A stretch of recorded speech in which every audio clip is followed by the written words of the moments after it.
প্রাথমিক চাকরি প্রার্থীদের কলকাতা চলো অভিযান। 2022-এর টেট পাস ডিএলএড ঐক্য মঞ্চের প্রতিবাদ এবং শিয়ালদা মেট্রো চত্বর থেকে ধর্মতলা পর্যন্ত মিছিল। সরাসরি রয়েছেন আমাদের প্রতিনিধি রেশমি। ফের প্রাথমিক চাকরি প্রার্থীদের কলকাতা চলো অভিযান এবং এই মুহূর্তে মিছিলের অবস্থান কোথায়?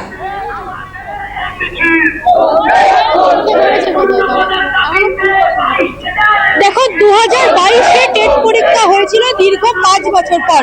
2017 সালে প্রাথমিক টেট পরীক্ষা হয় এবং তারপর দীর্ঘ 5 বছর পর হয় 2022-এ প্রাথমিক টেট পরীক্ষা।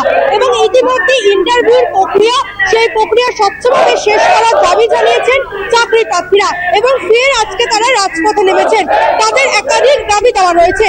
তাদের যে শূন্য পদ দেওয়া হয়েছে প্রাথমিক শিক্ষা পর্ষদের তরফ থেকে, সেই শূন্য পদের সংখ্যা বৃদ্ধি করতে হবে এবং স্বচ্ছভাবে নিয়োগ করতে হবে। এই দাবি নিয়ে তারা আজকে ফের শহরে কলকাতা রাজপথে নেমেছে। দেখতে পাচ্ছ, হাতে জাতীয় পতাকা নিয়ে তারা রাজপথে নেমেছেন এবং মাথায় রয়েছে কালো রিবন বেঁধে তারা এই প্রতিবাদে সামিল হয়েছে। আজকে কি কারণে কথা হচ্ছে? আমাদের ফর্ম ফিল আপ হয়ে গেছে অলরেডি। ফর্ম ফিল আপ এমন দিয়েছেন প্রায় 7,000 হয়ে গেছে ফর্ম ফিল আপ। আমাদের শূন্য পদ দিয়েছেন কত? 13,000। তার মধ্যে ইন সার্ভিস ঢুকে আছে আবার 15,000। আমাদের প্রায় 10,000 ইন সার্ভিস দেয়, অর্ধেকের 4 ভাগের 1 ভাগ খেয়ে নেয়। আর পদই হচ্ছে প্রায় 13,421 টাকা। হলো কোথায়? নতুনদের তো কোনো জায়গায় নেই। এখানে দেখতে পাচ্ছি আপনার একাতে সংবিধান রয়েছে, একাতে জাতীয় পতাকা রয়েছে। এর মাধ্যমে কি দেখুন, এর মাধ্যমে আমরা আজকে 3 বছর ধরে একটা বার্তা দিতে চাই। সংবিধানের আর্টিকেল 21 এ এবং আর্টিকেল 24, যেখানে শিশু শ্রমটাকে নিবারণের কথা বলা হয়েছে, সেই সংবিধান দুটো আর্টিকেলকে আমরা বাঁচতে চাইছি। এবং সেটা আজকে প্রায় 8 বছর পরে একটা নতুন রিক্রুটমেন্ট বিজ্ঞপ্তি প্রকাশ করছে রাজ্য সরকার, যেখানে মাত্র 13,000 শূন্য পদ।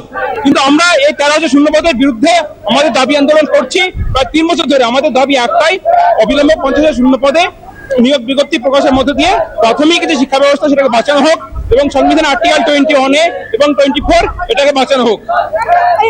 এই মিছিলে দেখতে পাচ্ছ, এই মিছিলে যারা চাকরি প্রার্থীরা রয়েছে তারা সারি সারিভাবে দলবদ্ধ হয়ে যোগ দিয়েছে এবং একাধিক বার্তা দিতে চাইছে তারা এই মিছিলের মাধ্যমে। একটু ছবিটা দেখানোর চেষ্টা করবো। তারা একটি রথ বানিয়েছেন, যে রথ তারা বানিয়েছেন মূলত এই রথের মাধ্যমে তারা একাধিক বার্তা দিতে চাইছেন। পাশাপাশি যারা চাকরি প্রার্থীরা রয়েছেন তাদের সঙ্গে ফের কথা বলে নেওয়ার চেষ্টা করবো, কারণ তারা রথের মাধ্যমে সামাজিক বার্তা দিতে চাইছেন। আজকে আপনারা দেখতে পাচ্ছেন একটি রথ বানিয়েছেন, সেই রথের মাধ্যমে কি বার্তা দিতে চাইছেন? কি বার্তা দিতে চাইছেন? এবং আজকে যে আপনারা এই রাজপথে ফের নামলেন আপনাদের দাবি নিয়ে, সেই দাবি পূর্ণ না হলে পরবর্তী পদক্ষেপ কি নেবেন? আজকে আমরা শূন্যপদ বৃদ্ধির দাবি নিয়ে পথে নেমেছি। শূন্যপদের দাবি যদি পূরণ না হয় আমরা আরো বৃহত্তর পথে আন্দোলনে যাব।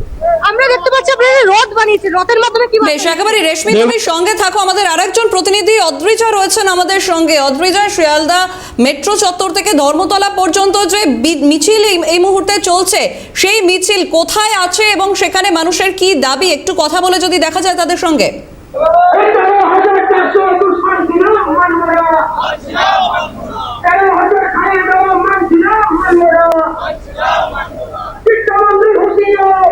একেবারে সঞ্চারী, আমি এই মুহূর্তে রয়েছি 2002-এ প্রাথমিক টেট উত্তীর্ণ তারা যারা মিছিলে অংশগ্রহণ করেছে, একাধিক বঞ্চিত চাকরি প্রার্থীরা রয়েছে। আমরা সামনেই দেখতে পাচ্ছি একটি মডেল রয়েছে, যে মডেলের মাধ্যমে কি তারা বোঝাতে চাইছেন একটু জানতে চাইবো। আমাদের সঙ্গেই রয়েছেন একজন বঞ্চিত চাকরি প্রার্থী। এই মডেলটার মাধ্যমে কি বোঝাতে চাইছেন? এটা যে শিক্ষার ইন্দ্রজালের কথা বোঝানো হয়েছে, যেখানে সরকার বলছে আমরা নিয়োগ করতে চাইছি, কিন্তু যখন নিয়োগের অবস্থা এলো তখন তারা এমন একটি নিয়োগের শূন্যপদ দিল যেটা কোনো কাজেই লাগবে না।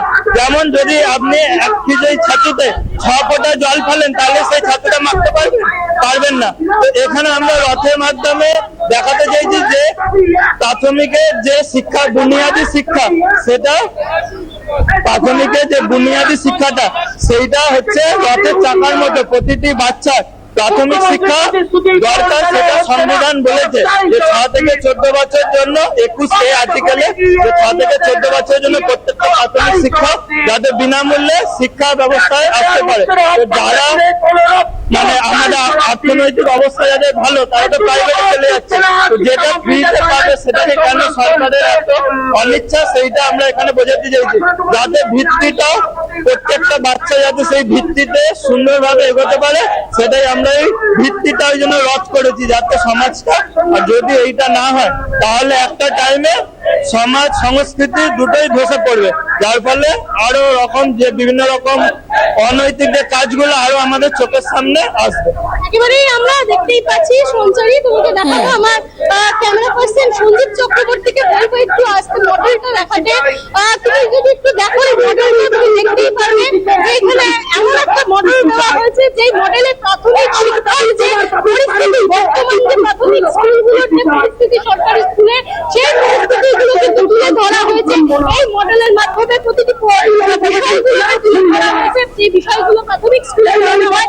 সঙ্গে এই যে চেয়ার, অর্থাৎ শিক্ষকের যে চেয়ার, সেই চেয়ার হাঁটা কোশ্চেন মার্ক দেওয়া রয়েছে। তার কারণ যে বিষয়টা তারা বোঝাতে চাইছে যে নিয়োগ যদি না হয়, দীর্ঘদিন ধরে 2022 সালে তারা পরীক্ষা দিয়েছেন, আজ 2025 হয়ে গেল, দীর্ঘদিন বিভিন্ন ভাবে তারা প্রতিবাদ জানিয়েছেন, আন্দোলন জানিয়েছেন, একটাই তাদের দাবি, স্বচ্ছ নিয়োগ চাই, শূন্য পদের সংখ্যা বাড়াতে হবে। কিন্তু তারপরেও যেটা দেখা যাচ্ছে যে নিয়োগ কিন্তু তারা এখনো পাননি। একেবারে এবার সেই প্রতিবাদে রাস্তায় নেমেছেন তারা। অপরদিকে রেশমি রয়েছেন, আরো একবার রেশমির কাছে যাব। রেশমি, তুমি কথা বলছিলে সেখানে ইতিমধ্যেই যারা চাকরি প্রার্থীরা রয়েছেন তারা রাস্তায় নেমেছেন, তাদের এই অভিযান, তুমি কথা বলছিলে তাদের সঙ্গে, যদি আরেকটু কথা বলা যায় যে আর কি কি দাবি তাদের।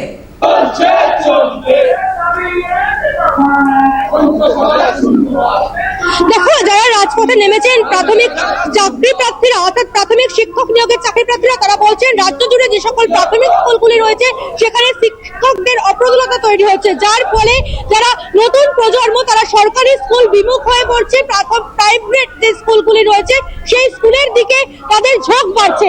আর সরকারি স্কুলগুলিতে প্রাথমিক শিক্ষক নিয়োগ করতে হবে, এই দাবিগুলিকে সামনে রেখে তারা আজকে পথে নেমেছেন। আপনারা একাধিক প্ল্যাকার্ড আমরা দেখতে পাচ্ছি, এবং সরকারি যে প্রাথমিক স্কুলগুলি রয়েছে সেখানে কি শিক্ষকের অভাবে যে ছাত্রছাত্রীরা তারা কি প্রাইভেট স্কুলের দিকে ঝুঁকছে? অবশ্যই, যে প্রাথমিক স্কুলে যে পরিমাণ সরকার মানে শিক্ষক দরকার সেই পরিমাণ শিক্ষক নেই, সেই রেশিও মেনটেন হচ্ছে না। এর ফলে শুধুমাত্র মানে যে স্কুল যে ছুট হচ্ছে বাচ্চারা, সেটা নয়, স্কুল বন্ধ হয়ে যাচ্ছে পর্যন্ত। আমাদের এটাই দাবি যে ওই প্রাথমিক স্কুলগুলোকে অবিলম্বে বাঁচানোর জন্য আমাদের মতো যোগ্য শিক্ষকদের মানে প্রাথমিক শিক্ষকরা দিয়ে পাশাপাশি আমরা দেখতে পাচ্ছি যে হাতে থালা নিয়ে প্রতিবাদে অংশগ্রহণ করছেন চাকরি প্রার্থীরা। হাতে থালা কেন? থালা দেখুন, থালা এটা আমাদের প্রতিকর্তে ব্যবহার করেছি। আমরা ছোটবেলা থেকে আমরা অন্ন খেয়েছি বাবা মায়ের কাছ থেকে। আমাদের ইচ্ছা যে আমরাও আমার বাবা মায়ের মুখে একটুখানি অন্ন জোগাড় করে দেবো। এই জন্য আমরা ভ্যাকেন্সি বৃদ্ধির দাবি করছি। আমাদের খুব স্বল্প পরিমাণ ভ্যাকেন্সি দেওয়া হয়েছে, 13,000 সামথিং। আমাদের 60,000-এর উপরে ফর্ম ফিল আপ হয়েছে। আমরা চাই দ্রুত ভ্যাকেন্সি বৃদ্ধি হোক। সুতরাং তারা যে দাবি নিয়ে রাস্তায় নেমেছেন যে ইতিমধ্যে নিয়োগ কেন হচ্ছে না, দীর্ঘদিন ধরে তাদের সঙ্গে এই বঞ্চনা হয়েছে এমনটাই বলছেন তারা, এবং যত দ্রুত সম্ভব নিয়োগের দাবি তুলে আজ ফের প্রাথমিক চাকরি প্রার্থীদের কলকাতা চলো অভিযান। আমাদের সঙ্গে দুই প্রতিনিধি ছিলেন, আমাদের সঙ্গে একদিকে রেশমি ছিলেন, অন্যদিকে অদ্রিজা। দুজনকে আপাতত ধন্যবাদ।